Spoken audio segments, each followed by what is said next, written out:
Hi guys, welcome back to my channel. My name is Oksana if you're new here, and today we're going to be talking about a very terrifying, to me personally, topic. Today I'm going to be sharing with you my intentions for 2025. You may ask, Oksana, why is it terrifying? Usually it's so exhilarating, it's so exciting to like set your goals for the, next year. Not for me. You want to know why? Because I never stick with them. 2024 was not my live up laugh year. I've said it so many times. I don't actually know if I've mentioned it on my channel, but I've said it to my friends in real life so many times.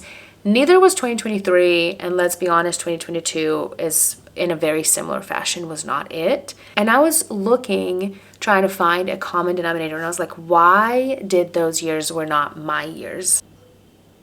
It's me. It's me. And if you do care to find me, look to the western sky. I'll be defying gravity in 2025. Not the Wicked reference. I need to let it go. Let me not jibber jabber too much because it's definitely going to be a circus show. Let's talk about my 2025 intentions. I have categorized them into like more of a lifestyle goals and then separately reading goals. So we're going to be doing like two categories today. I'm going to start with the one that's probably the most important to me, and it's my overall health. I know it may sound very stereotypical, but I'm in my late 20s. Health is number one resource that I have in life. Also time.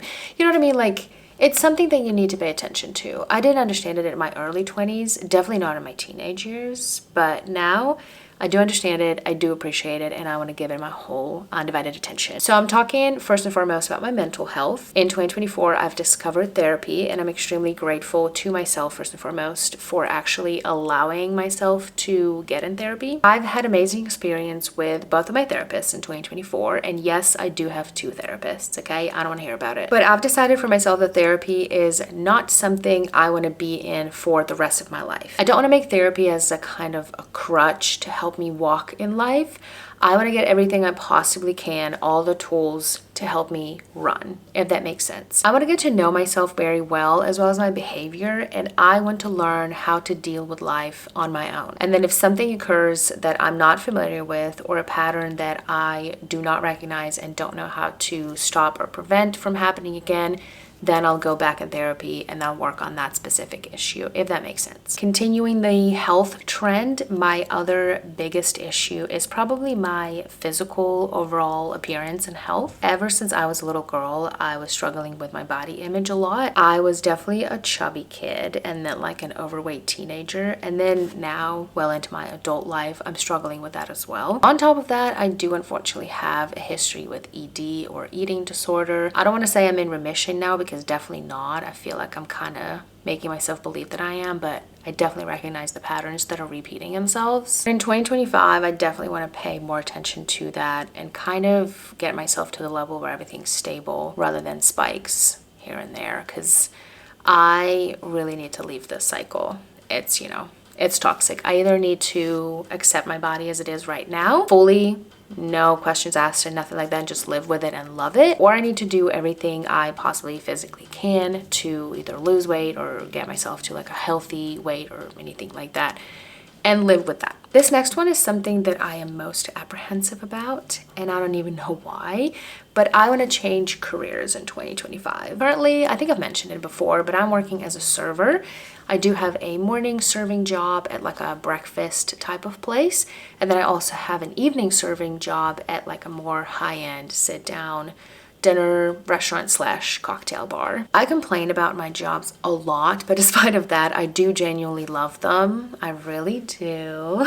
But I don't think serving is something I want to stay in till the rest of my life if I do want to reach my fullest and highest potential. I know this may sound snobby as hell. I do recognize that, but I promise it's not. I don't mean it that way. A lot of the times, serving is very like underestimated and extremely underrated job. First of all, it's really good money if you can find a place with like a higher ticket prices or just like generally a generous crowd. And second, serving is extremely difficult. For all the people that are like, oh, I could be a server like literally tomorrow, I can handle it, I want to say you try, especially at a high volume restaurant when your section is like 10 to 12 tables and then everybody needs water at the same time. please go ahead. Please like do it right now. I really want to see it. I mean, honestly, I have zero problems with my jobs. I like places that I work. I genuinely like the people that I work with. I like the money that I'm getting. It's just not something I'm gonna do till the rest of my life. I have a degree in English language, and lately I've been kind of hearing the inner voices in my head trying to tell me to try translation as a job.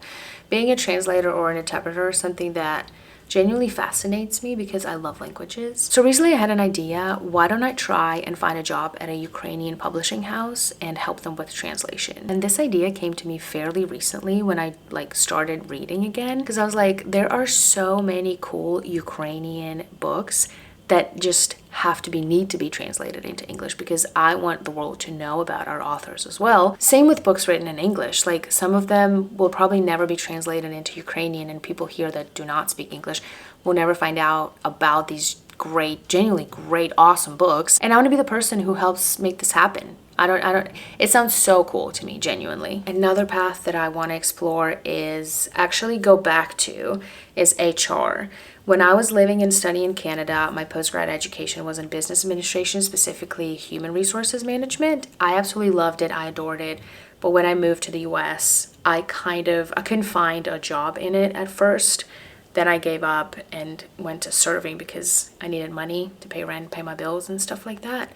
So that was out of the question. But now I feel like I'm in a good place to maybe try to return to that career path as well. And then third option, and you're going to tell me I'm all over the place, but I kind of feel the connection between the three, but it's creative copywriting. I've always loved writing ever since high school and college. I've always wrote articles and different research papers and things like that.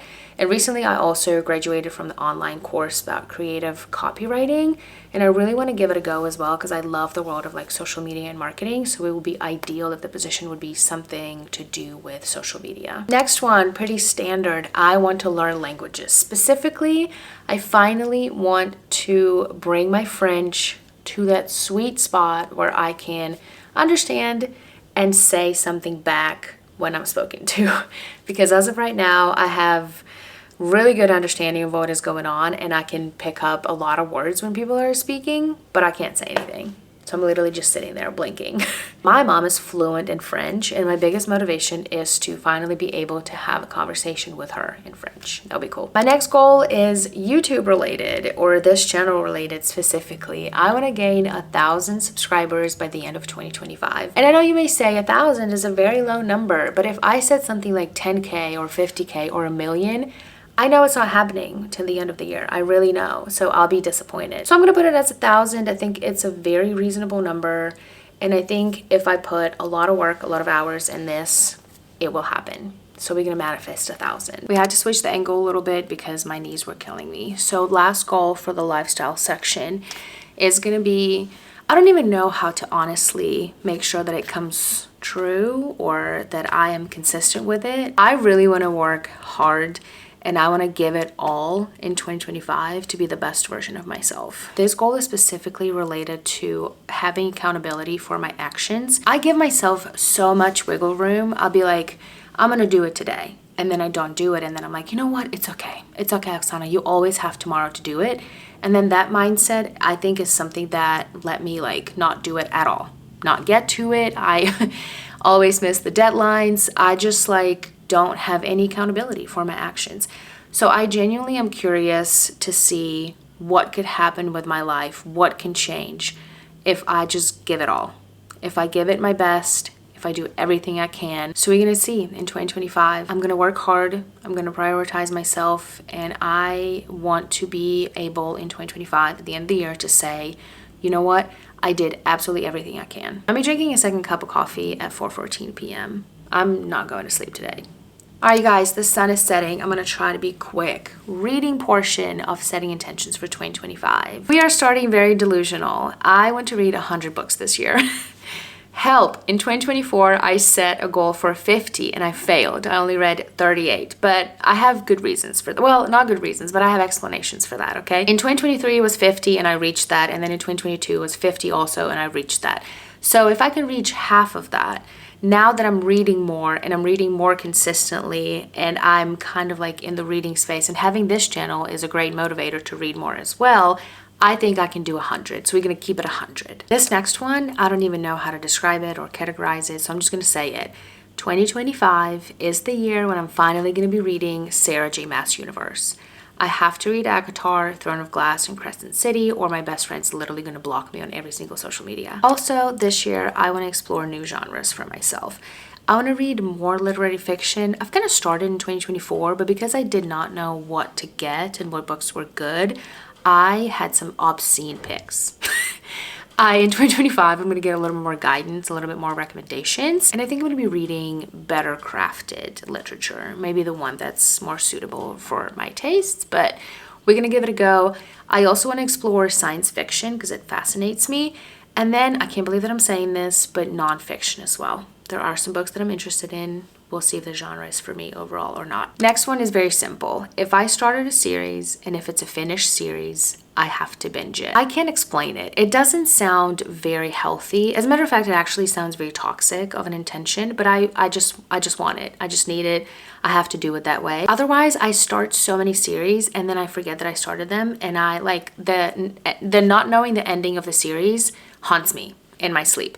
So to prevent that, in 2025, I'm binging the series. And I'm not talking about series that have like 10 plus books in them. Absolutely not. I can take a break in between those. But if it's a trilogy or duology, I just have to finish it. I don't know why I'm getting aggressive about it, but like, it feels like I'm defending myself. I'm not. I'm binging the whole series. Brandon Sanderson, Robin Hobb, Terry Pratchett, and similar. I'm coming for you in 2025. I am becoming an epic fantasy girly. I've been putting this off for so long because someone told me, probably somewhere on TikTok, not me personally, but like in general, that I do not qualify as a capable enough reader to understand the world. I don't care. I'm gonna be reading epic fantasy and nothing can stop me now. Do not read books if you know they're not for you ahead of time. Why? So many times I would pick up a book and I'm like, ooh, this is not for me. But then I would push myself to finish it. Why? Literally, there's no reason for that. So the next intention kind of comes hand in hand with this one. Learn how to DNF. Oksana, let it go. If it doesn't serve you, let it go. Wow, that's deep. I don't know how to DNF. I'll be finishing those books just to like know what's gonna happen. You can read a spoiler review to know what's gonna happen. I can't tell you how many times I picked up a book and it disappointed me so much. At least it wasn't Kindle Unlimited, so I didn't have to pay for it. Imagine, oh, this one is good. Try not to put off anticipated books for too long. In 2024, I had so many books I really wanted to get to, but I never did because I was like, oh, I'm just gonna like put it off a little bit more just to get that anticipation boiling. It never gets to the boiling part. It actually overboils and spills everywhere, and then I don't want to read anything at all. And then because I put off the anticipated reads, I continue to pick up the reads that I'm not interested in, and then I just put myself in a reading slump. Who needs that? Literally nobody. I don't need that. I don't claim this energy in 2025, so we're going to be reading anticipated books the minute they come out or the minute I want to, you know, and I don't care. In 2025, I'm all about preventing reading slumps. That means for me, as a mood reader to my core, not to make any TBR lists. I know it sounds so exciting every month to kind of plan your reading a little bit, and I may still do that, but generally TBR lists do not work for me because I'm putting myself in a situation where I only have like limited amount of options to choose from because I know like, oh, I've already shared this TBR online, I have to stick with it. But what if I don't want to? So no TBRs for me. I'm just going to be reading what I feel like and we're going to go from there. I think it's going to work out better for me. And like I said, it's one of the main tools I'm going to be using to prevent a reading slump. I really want to read in 2025 more classics. I don't know why. I used to read a lot. In high school, we had literally like requirements to read classics, and then in college as well because I had like a foreign literature credit that I needed to finish. Anyways, besides the point. but I stopped, and I don't know why, but I really want to pick up because there's still so many classics out there that I haven't read, and I want to. It's literally ridiculous. So I want to continue my journey into exploring the world of classical literature. This one is very important to me. I just recently added it to the list before I actually sat down and filmed this video, and I'm very glad that that I had this idea.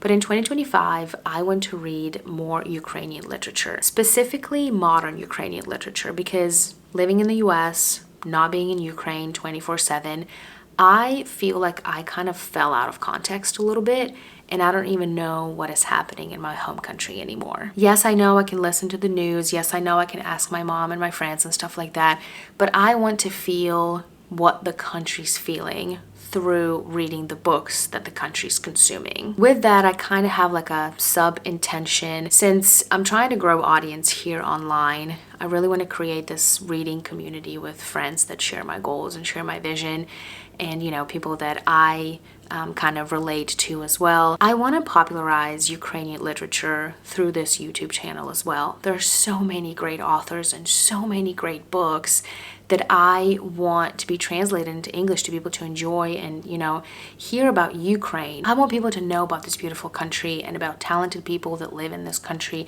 and create in this country despite anything, despite the war, despite the economic situation, despite so many other factors. I'm really passionate about this topic, and I'm going to try in 2025 to do my best to make this come true. I'm going to popularize Ukrainian literature, and I really want the world to know about Ukrainian writing world. Last but definitely not least, both reading and lifestyle goal, I want to have fun. I want to have fun while doing everything in life, because at the end of the day, if I'm not having fun, if I'm not enjoying anything that I'm doing, why am I doing this in the first place? Like, if I'm not giggling, if I'm not kicking my feet, if I'm not anticipating doing something, why the hell am I here? I do not want to ask this question at the end of 2025. I want to be proud of my achievements, no matter how big, no matter how small.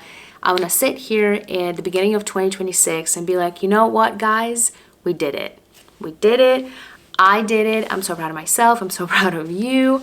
I manifest the best 2025 I could possibly have, and I wish the same to you. Thank you guys so much for being with me until the end of this video. I hope 2025 is an awesome year for you guys. I love you so much. I'll see you in the next one. Bye.